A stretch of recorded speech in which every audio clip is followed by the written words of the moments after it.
Roberlo, July the 26th, 1944, crew lost. Flyer, August the 13th, 1944, 78 men lost. Harder, August the 24th, 1944, crew lost. Seawolf, October the 3rd, 1944, crew lost. Darter, October the 24th, 1944, crew rescued. Shark 2, October the 24th, 1944, crew lost. Tang, October the 25th, 1944, 78 men lost.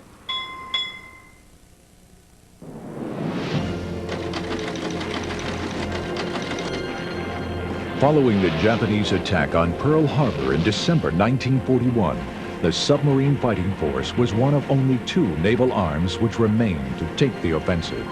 Within days of the attack, the submarine took the war directly to the shores of the Japanese Empire, slashing supply lines and cutting into invasion convoys. From the end of 1941 to August of 1945, 52 United States submarines and 3,617 crewmen perished in the service of their country. For those who survived, the memories remain undimmed a half-century later. We got caught off Cameron Bay after sinking one ship and damaging another. We had no periscopes. We had no radio. We couldn't steer. We took on 3,000 pounds of water in the control room alone. And the temperature inside the boat was between 120 and 130 degrees. It just was a mess. We were lucky to survive.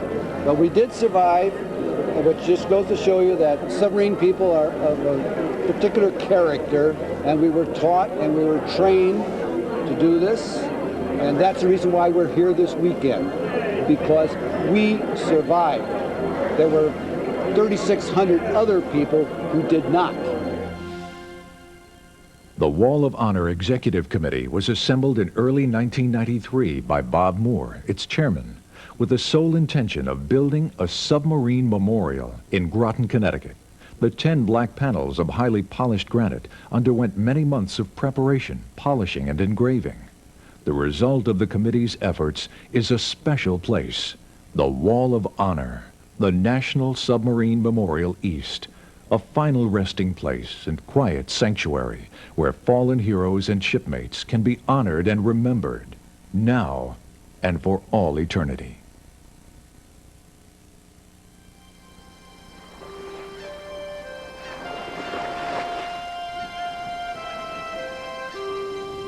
From all over the country, they arrived at the Nautilus Memorial and Submarine Museum in Groton to begin the Wall of Honor dedication weekend. Submarine veterans and their families, and the next of kin of those who gave their lives. For veterans, it would be a bittersweet reunion. For those who had lost sons, brothers, husbands, and fathers, it was a chance to meet the men who knew and served with their loved ones. Soon after their arrival, weekend guests were shuttled to the Naval Submarine Base, where they enjoyed a tour of some popular points of interest. The first stop was the USS Dallas. For many family members, it was the first time they had ever set foot on a submarine. Veterans found that simply being on board the Dallas brought back a flood of memories from their days of active service. The submarine trainer was a favorite tour attraction, especially for children, as it simulated the physical sensations associated with a submarine's diving and surfacing. The Chapel on the Thames was the final stop on the tour and provided next of kin with a place for quiet reflection. 52 pews, each one named for a lost submarine. For those who had lost a loved one, sitting in the pew was a fitting way to remember and pay tribute.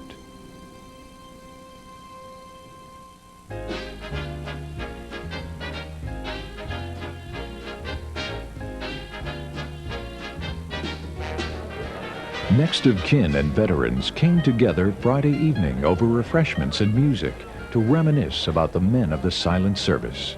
We have one other fella that was on the boat with us that I know is personally. He was one of my strikers, and he went down with the bonefish up in the Sea of Japan, next to the last boat that was lost during the war. And that was Olson. I hope to see his family if anybody's here. He joined the Navy 6 months after I did, 1936, and then after I made 3rd class, we both made 3rd class same time, and he went to Panama and I went on the Pickerel, and my brother-in-law was on the Pickerel, but we didn't know each other.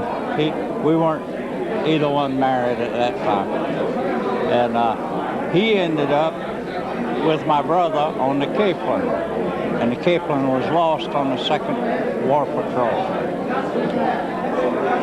So I never did see him after we got, after the first year in the Navy. Never did see him again. All of the submarine sailors that were lost in World War II are on eternal patrol. We don't say that they're gone.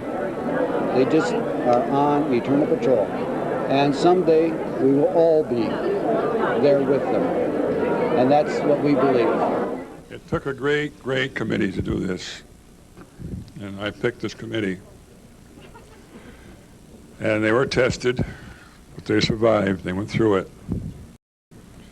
And tomorrow when you see the wall, you'll know the many hours that we put in planning and meetings and so forth. It was a labor of love. And that's all I can say about it. I wanted to do it for my shipmates who went down in World War II and for the next of kin. That's what it's all about.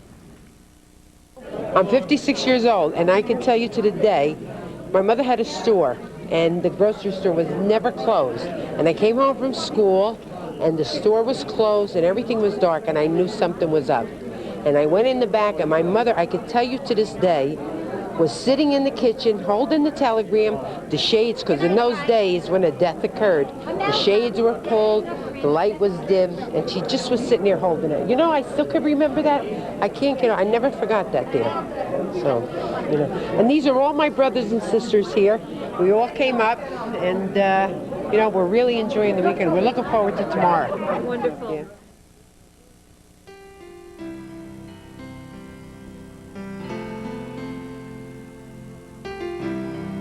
As the shipmates assemble, the ceremony unfolds.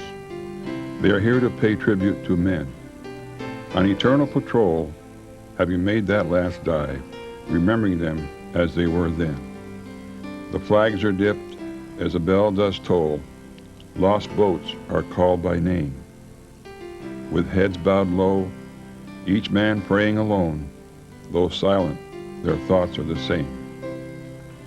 It could have been me, oftentimes it's been said. We were saddened to lose you, good friend. But we all knew too well that war is hell and some lives had to come to an end. I now convene the dedication ceremony of the National Submarine Memorial Wall of Honor East. Please rise.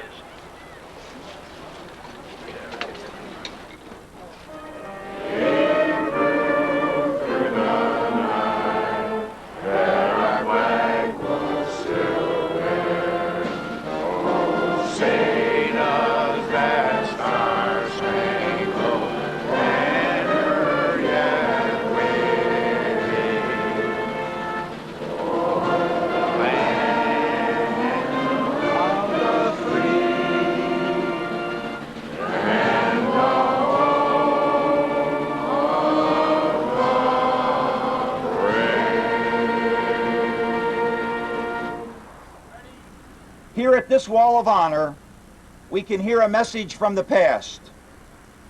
We can make a difference, this wall says. We can find the courage and the strength to fight and beat the odds. We have done it in the past. This Wall of Honor bears testimony to that fact. At this time, I'd like to ask all the next of kin and family members of our fallen shipmates whose names are on the wall, will you please rise and be recognized?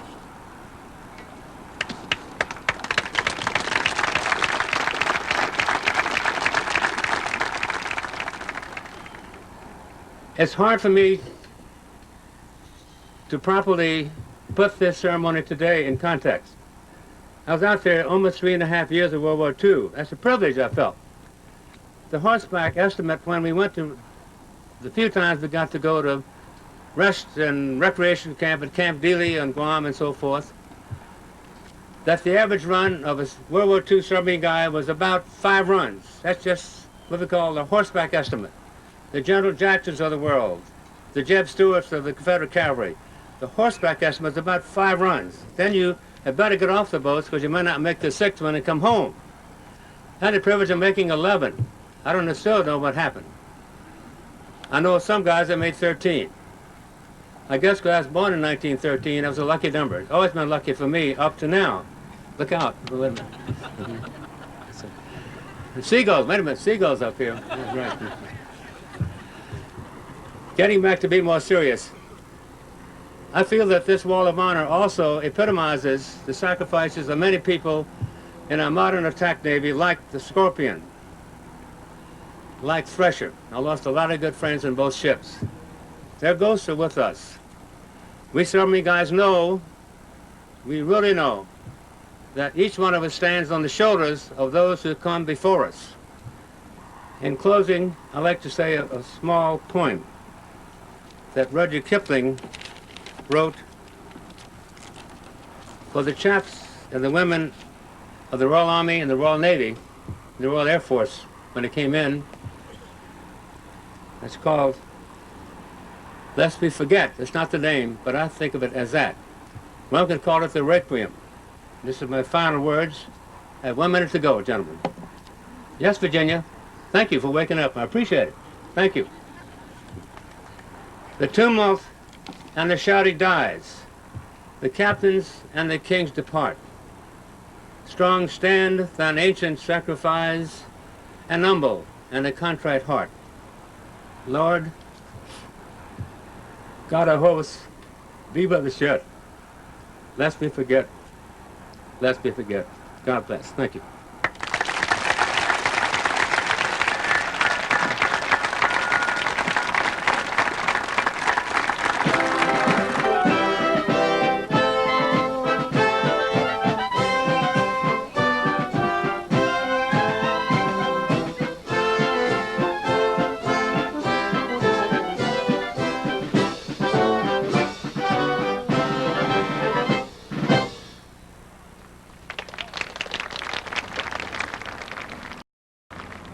World War II has been well documented.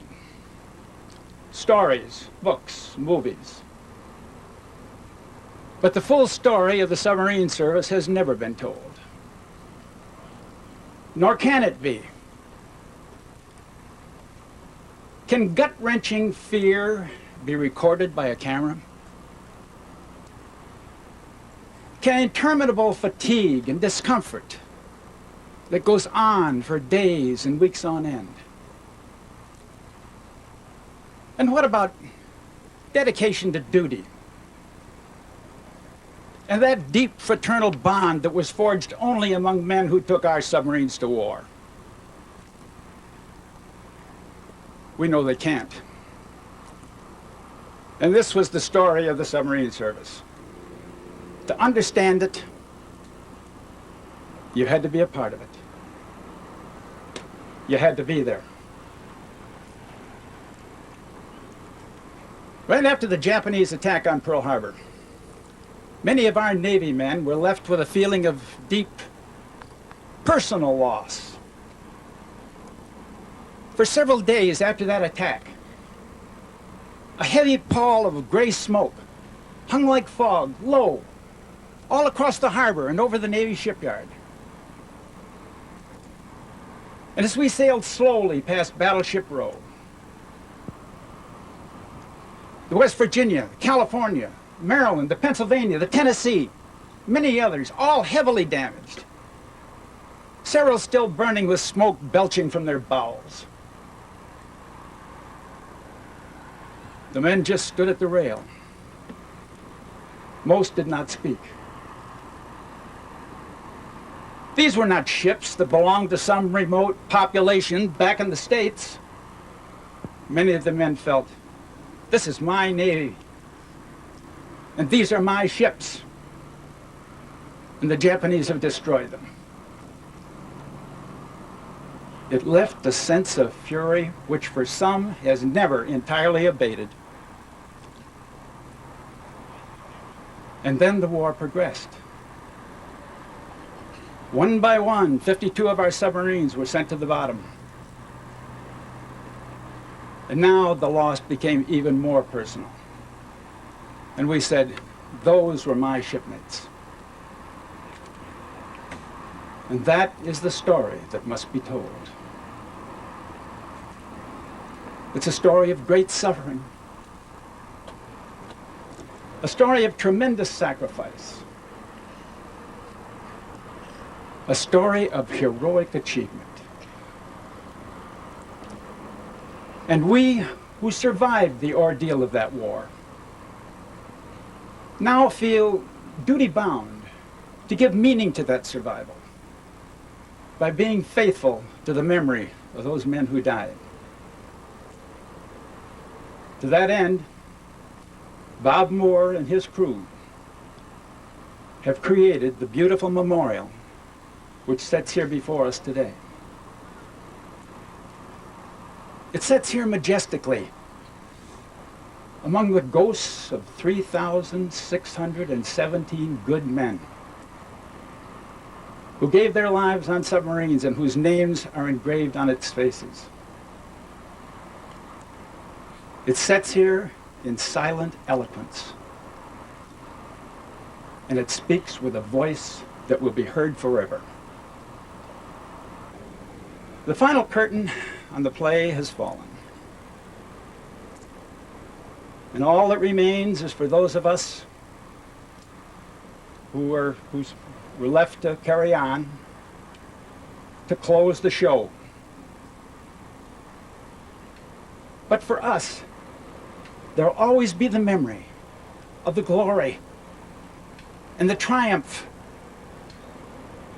and the tragedy that was part of the play. And if someday some stranger should ask, what was it like living, going through an attack on that submarine you were on? There's only one answer we can give. You had to be a part of it. You had to be there. Gentlemen, unveil the Wall of Honor.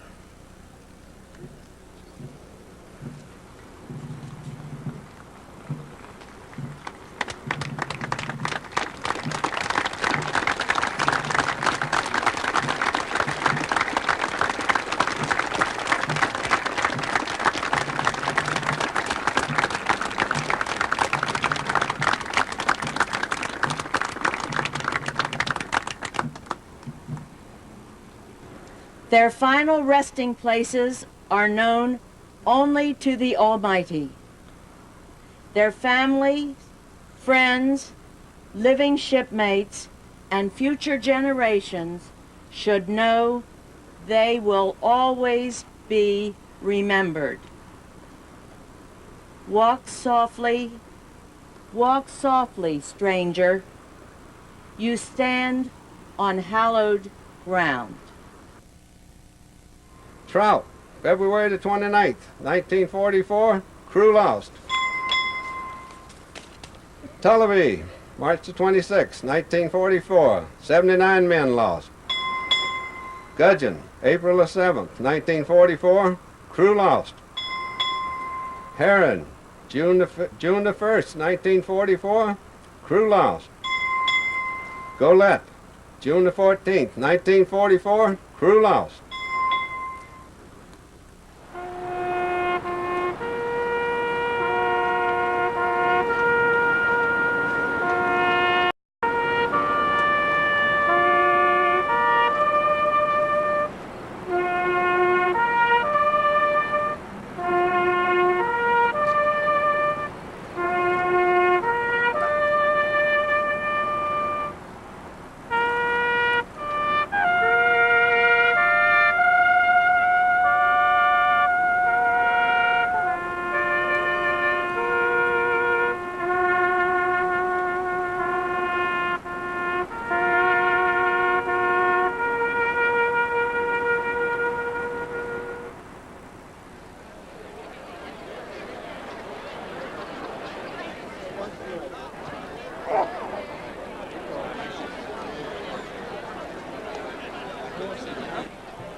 Being able to touch the name, I think that means a lot. I've seen so much emotion, you know, of family, brothers and sisters and all that, of the people that went down, the guys that went down, and just being able, that just means something to be able to touch their name.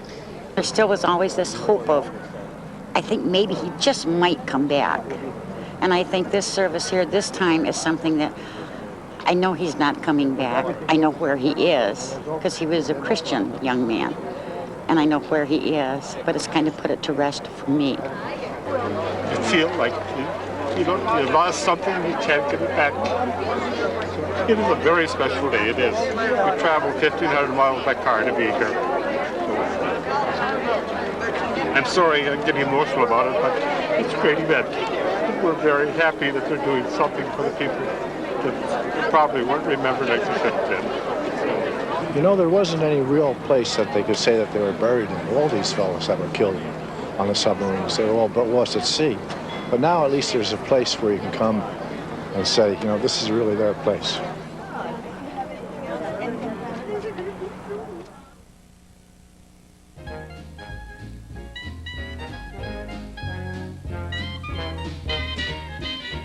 That afternoon, guests enjoyed a picnic at the Naval Submarine Base. It was an occasion to meet more people, to share more memories, to have a good time. Well, all through family's history, been dealing a lot with submarines, silencers and everything, a lot of different submarine bases. Dad's really interested in this because he's been in for 23 years. Like to talk to the veterans here, a lot of good stories to hear about, different things with my dad talking, and just basically just their memory of all these wonderful people who went to war and served the country. Saturday's picnic was also an occasion to reflect on the events and the emotion of the dedication ceremony. This weekend, you know, it's a very, I don't think anybody can realize how much ceremonies mean or how hollow it is without ceremony. We never had a body to bury. We had a memorial service a long time ago, but this is sort of like a good closure on something that needed closing after 50 years. And when I got the letter from the committee saying, your brother's name, Frank Robert Nystrom, will be on the Wall of Honor, that really touched me a lot to know that other people remember him too. It means everything. I think it's about time they had it, and I'm glad they have, and I'm glad I got here. And it's remarkable, really. You want to cry, but you don't. You want to laugh sometimes. Think of the good part. It's about all you can do. Being that his sub was never found, and we don't really know what happened to it, they said it was a probable mine. And then someone else was saying there are rumors that it was shot at by another Japanese boat. At least we know he's got a resting place. There's something like we go to a cemetery and visit other relatives. My brother's name is John Lewis Ramond after him, and he died. And we can go there and visit his grave, but we can't visit my uncle, so now there's a place that we can.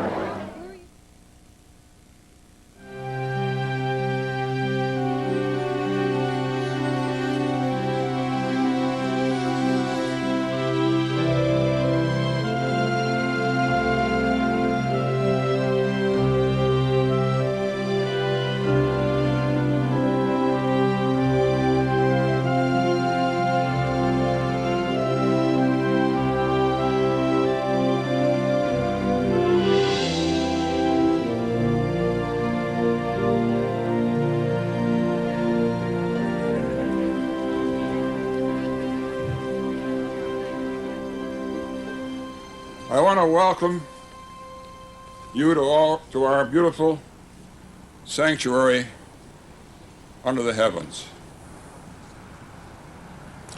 I have dreamed and thought about this moment for years. The concept of the memorial wall at this site is to meditate, reflect on our lives, and to pray has been my goal from the beginning.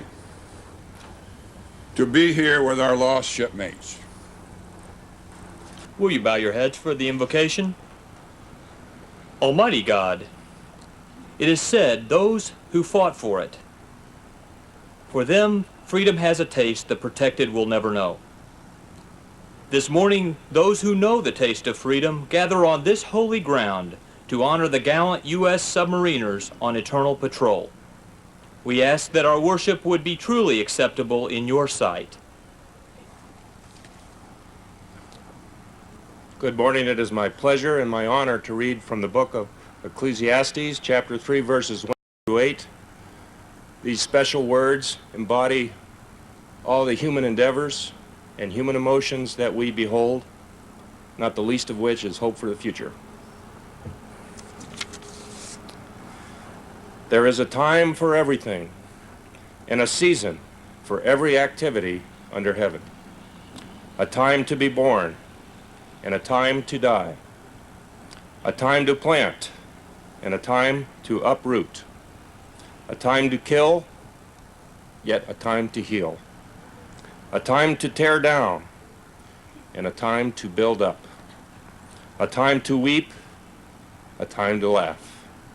A time to mourn, yet a time to dance. A time to scatter stones, a time to gather them together. A time to embrace, and a time to refrain. A time to search, a time to give up. A time to keep, and a time to throw away. A time to tear, a time to mend. A time to be silent, yet a time to speak. A time to love, a time to hate, a time for war,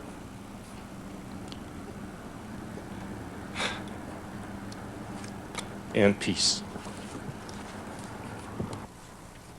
We can make a difference, these heroes tell us. We can make a difference, this wall tells us. In the Bible and Psalms we read, they who go down to the sea in ships see the wonders of the Lord. Those of us here know that they who go down to the sea in ships are sometimes themselves the wonders of the Lord. These men touched the world. These men, their bravery, their courage, their sacrifice touched our lives, touched our world. And so we must tell their story forever, and this would be a place among all the other things that happens that I hope will have events that tell the stories little by little, again and again.